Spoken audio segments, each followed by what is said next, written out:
Hello, everyone. Thank you for taking time to be with us this afternoon. We're glad to have you here. And on behalf of Lakes Environmental, I'd like to welcome you to our webinar where we're going to discuss today obtaining meteorological data from prognostic models in support of air quality modeling analyses. I am Michael Hammer. I've been with Lake since 2011. I'm a senior product specialist here. And I'm a certified consulting meteorologist with a background in air quality modeling from a variety of models, as well as met data processing for those models like AirMod, CalPUF, and others. And so I've been putting my skills to use at Lakes to help us with our automated met data services, and specifically how we utilize the prognostic models WRF and MM5 to prepare data for use in air quality analysis. For those of you not familiar with Lake's environmental software, we're recognized for our air dispersion modeling software and IT solutions, and we consult only on IT projects around the world. We were also recently named one of 30 admired companies to watch by CIO Bulletin, to go with some of our other accolades that you see posted there.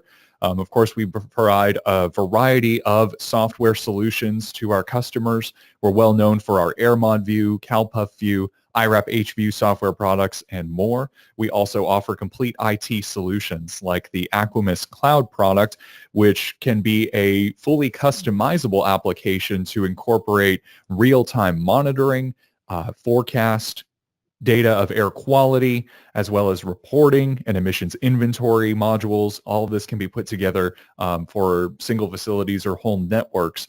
Something we're very excited about. If you want more information on that, of course, please contact us, as we've been doing a series of webinars on the Aquimus Cloud system. We also offer a variety of training on air modeling, risk assessment, emissions inventory, and other topics. So check our website for our upcoming courses. Now let's get to the prognostic met data information. We're specifically talking about the Weather Research and Forecasting Model, or WRF, and the Mesoscale Model version 5. Both are mesoscaled models in wide use today. WRF was developed as the evolutionary successor to MM5.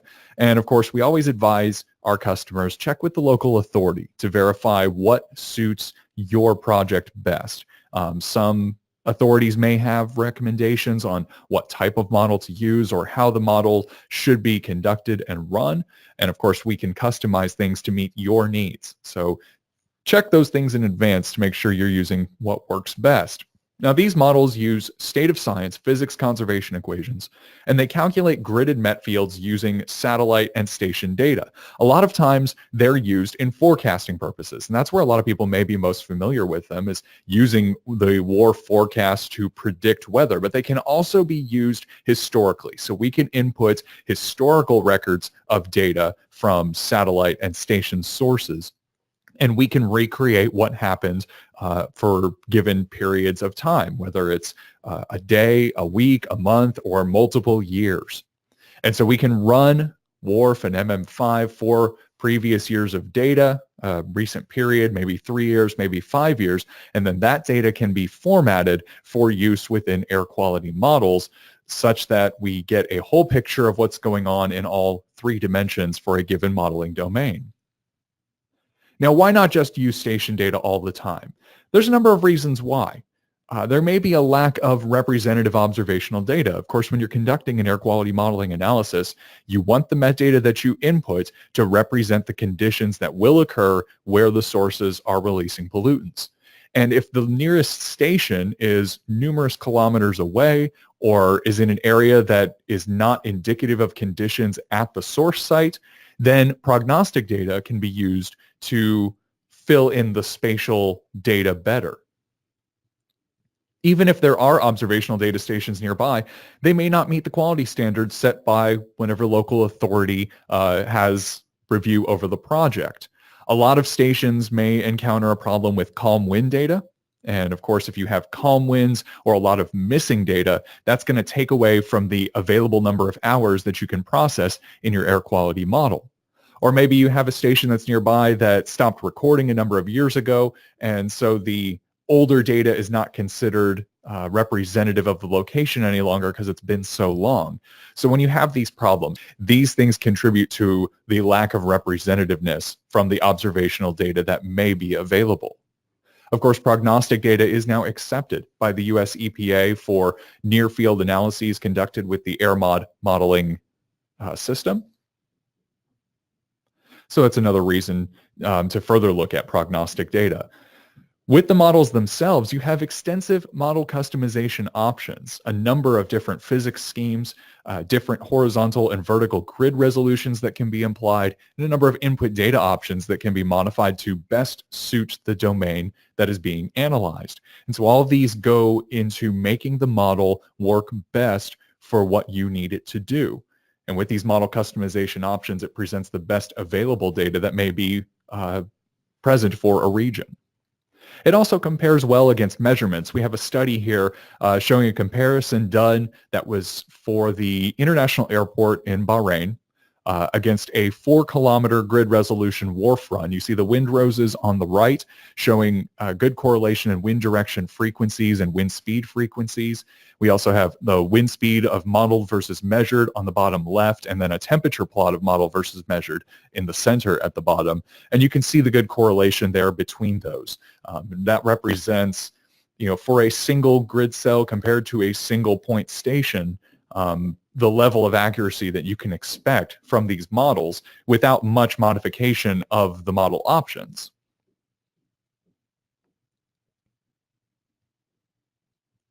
There are also reasons why meteorological stations are not ideally suited for dispersion modeling applications, including the time periods themselves. When you get station-based data, especially at surface stations, even on an hourly timescale, the data represent instantaneous readings. So a couple minutes before the start of the hour, you'll have a wind speed, a wind direction, a temperature, some cloud cover noted, but those are the instantaneous readings that occurred just before the top of the hour. Whereas when you're doing an air quality modeling analysis, what is ideal is having a full hourly time average of that information.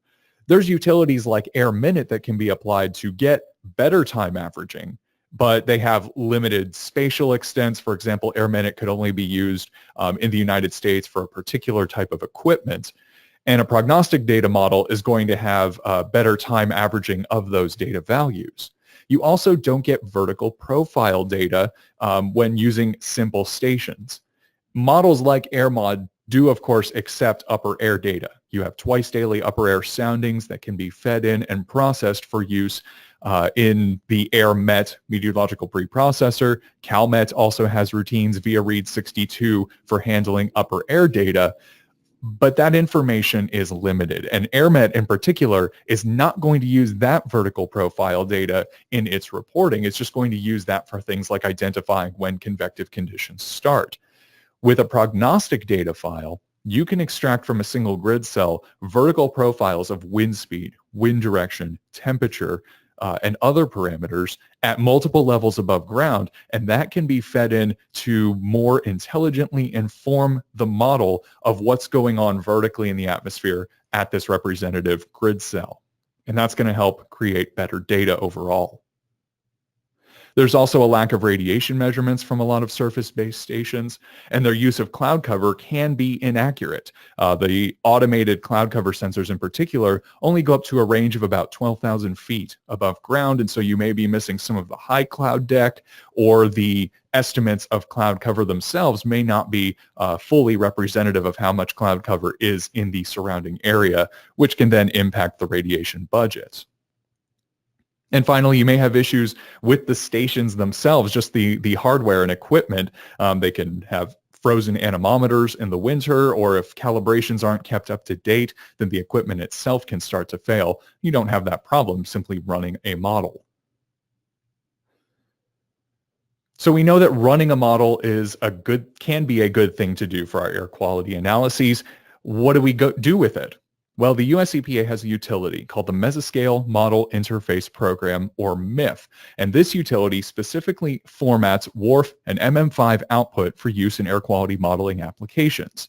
There's a number of different control options within MIF, and all of them are used to format the data to best suit your needs so that you get easy-to-use output files that you can plug directly into the air quality modeling system of your choice.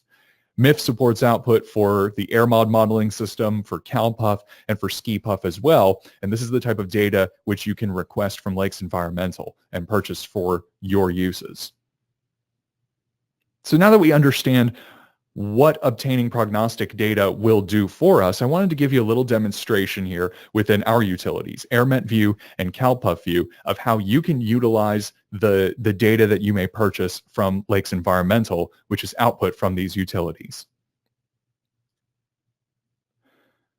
I'm first going to demonstrate AirMet View and showing how WRF data prepared for use in AirMet can be easily processed without much hassle.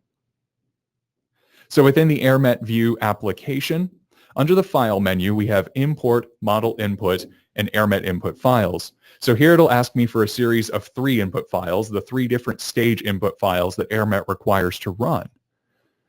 When I click Open, I'm going to navigate to a sample project that I've created after a WRF model run, my case AirMet here.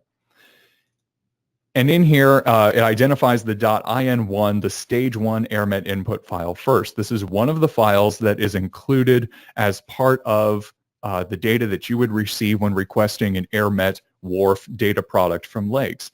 There's 3 stage input files, .in1, in2, and in3. They all contain information about the inputs to AirMet, as well as the input data that came out of WRF. I'm asked to assign a file name to this project. I'll just call it test. And then the data is populated accordingly into my project. Now, for support of AirMet coming out of MIF, so this is analyzing WRF output and formatting the data for use in AirMet, it uses the on-site data pathway within AirMet. So you receive an on-site data file, as you see here, with its location information. It's a local standard time file. And then the records itself are the data. So you can see there's 30 data records per observation period because we're reading 29 different measurement levels. That's not something you're typically going to get, even if you're running your own on-site station. Your on-site station, because those can be fairly expensive to run, may only include a handful of levels. And here you're getting data all the way from the surface level up to 5,000 meters as estimated and calculated by the WRF model. This includes solar radiation, precipitation, station pressure, and then multiple measurements of temperature, humidity, wind speed, and wind direction. You can see all of those there. Some of the other parameters needed to run, you'll use the Bulk-Richardson number method for processing the stable boundary layer parameters. This uses solar radiation and temperature difference between 2 levels instead of standard cloud cover measurements. And then some QA variables for looking at the data quality records from the different parameters that come out of the model. There's still an upper air data file supplied. This is read from the WRF data and processed into an FSL file format direct for input to AirMet. And for the sectors information, the other processing options, the adjust use star option is recommended for use. And for defining your surface characteristics, albedo, Bowen ratio, and surface roughness, this also comes straight out of MIF. So all of this information is provided to you directly from the WRF run. There's very little that you have to do on your own. You can just get ready to run AirMet. This is just a very short 5-day period. Once I'm done, it spits out the SFC and the PFL files from AirMet, and then you can see the data here. Great quality, no columns, no missing data. Everything is filled in for me already. We are using the latest version of MIF, published by the US EPA, version 3.4. This was just published just a few weeks ago, so we've already incorporated that into our system as well. Now, when you purchase AirMet Ready WRF data, not only do you receive the output for input to AirMet, we also supply the SFC and PFL files for you should you wish to just run AirMod right away and bypass the AirMet step. The AirMet step is still useful if you want to make adjustments to surface characteristics, perform some additional QA on the data, or do other routines of interest to your project. You're welcome to do that, but you also receive the SFC and PFL files directly. All of our orders then also receive an accompanying report In this case, it has Air Met Ready and Air Mod Ready Met data generated by WRF and MIF. For this test, this was done for Boise, Idaho. You get information about what you've requested, what you've received, as well as detailed instructions on how you can then utilize that data within AirMed and or AirMod as you so choose. The other example I wanted to demo for you today is going to make use of CalPuffView. Now, when you order data for use within the CalPuff modeling system from us, you have some choices as to what you can get. You could just do the CalMet-ready portion, which would come as a 3D.dat file that you can input to CalMet and then process with your own options. You also have the ability to select CalPuff-ready data. So it would bypass the CalMet step, and the data coming out of WRF would be formatted for direct input to the CalPuff model. And with that, you can go here to the File, Create from MIF Projection File option and create your CalPuff project right away, ready to go with the data as it is. So I'm going to jump back to my test case. I have a case CalPuff, and I have different versions. So I have CalPuff version 5 or EPA approved version of CalPuff and the CalPuff version 6 or version 7 data. I'm going to go ahead and use that. I have a projection file here. The projection file provides information about the start and end date of my run. It provides information about the spatial extents of my domain, what map projection is used.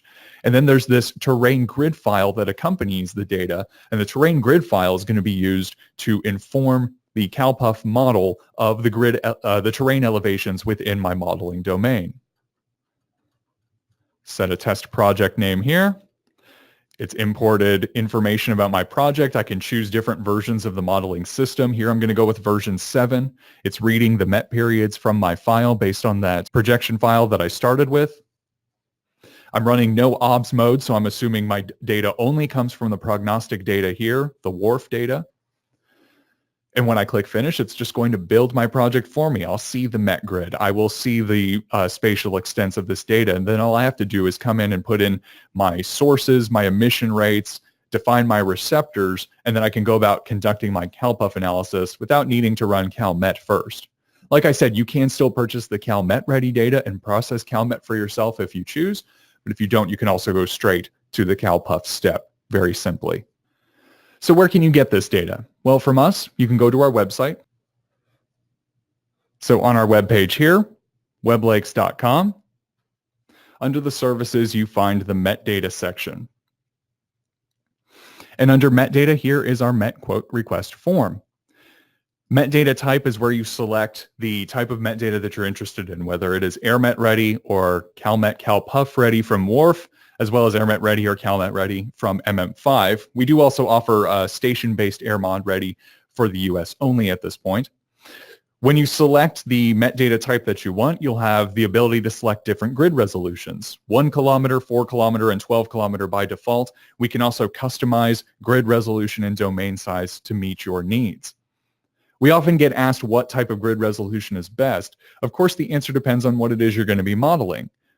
If you're going to be in a very flat region, then a lower resolution, like 12 kilometer, is going to be suitable for what you need. If you're not dealing with complex terrain flows or land sea breeze effect or any specialized, localized type of condition that can be encountered. Higher resolutions, the 4 kilometer and especially the 1 kilometer, are best used when encountering those local effects that may be averaged out or smoothed out a little too much in the lower resolutions. If you're in very complex terrain, then 1 kilometer is always a great idea. If you're somewhere in between, 4 kilometers should suit your needs very well. But like I said, we can customize that. Our default domain sizes for the CalMet and CalPuff Ready are 50 by 50 kilometers and 100 by 100 kilometers. If you're needing something a bit larger, which is common when doing CalPuff modeling analyses, you can, of course, place a custom request and fill in some additional information in your quote request, and we can supply pricing for those larger domains or custom size domains. Years go back to 2006 for your WRF data. And up through 2017, we can also acquire data for some of the recent months of 2018 if that is your need. And when identifying your CalMet or CalPuff Ready order, here are the output options that you can select. whether it is just the 3D.dat for running CalMet or whether you also want the CalPuff ready data directly from MIF for either version 5 or version 6 and 7, or both if that's what your analysis calls for. Now, when handling AirMet ready data, there is no domain size selection. We just go with a 50 by 50 domain because we're only extracting data from a single grid cell within that domain when we're doing AirMet ready analyses. And we have grid resolutions 4 and 12 kilometer listed here. Typically, you're not needing as high of grid resolution when you're doing something for AirMet, but if it's something you need, let us know and we can customize it to suit your needs. You then go through the rest of the form, filling in your location and contact information, and we will submit that quote to you immediately into your email inbox unless you have questions for us to review or you need a customized quote. When you purchase data from Lakes Environmental, of course, you get rapid turnaround, data in as little as 1, 2, or 3 days. For some of the customized orders, it may take a little bit longer, up to 4 or 5 days, maybe depending on all of the customizations you need. But most orders can be turned around quite quickly, even same day in some cases. We have offered competitive pricing with easy online payment. As I mentioned, we have multiple resolution and domain size options, 1, 4, and 12 kilometer by default, but we can also expand those as needed. And the domain sizes can also be customized up to 300 kilometers for CalMet or Puff domains. And of course, you can also rest easy that we offer technical support on the use of the data. If you have questions about the data, I'm here, certified consulting meteorologist, to take a look at things for you. Well, I'll just take one more time to say thank you on behalf of Lakes Environmental. We're glad that you could spend some time with us here today. If you have any more questions, please feel free to reach out to us, support@weblakes.com. And you can go to our website. Under the services, you'll find our Met Data service where you can fill out the quote request form for data that you may need. Thank you again for spending some time with us here today. We hope you have a great day. Thank you.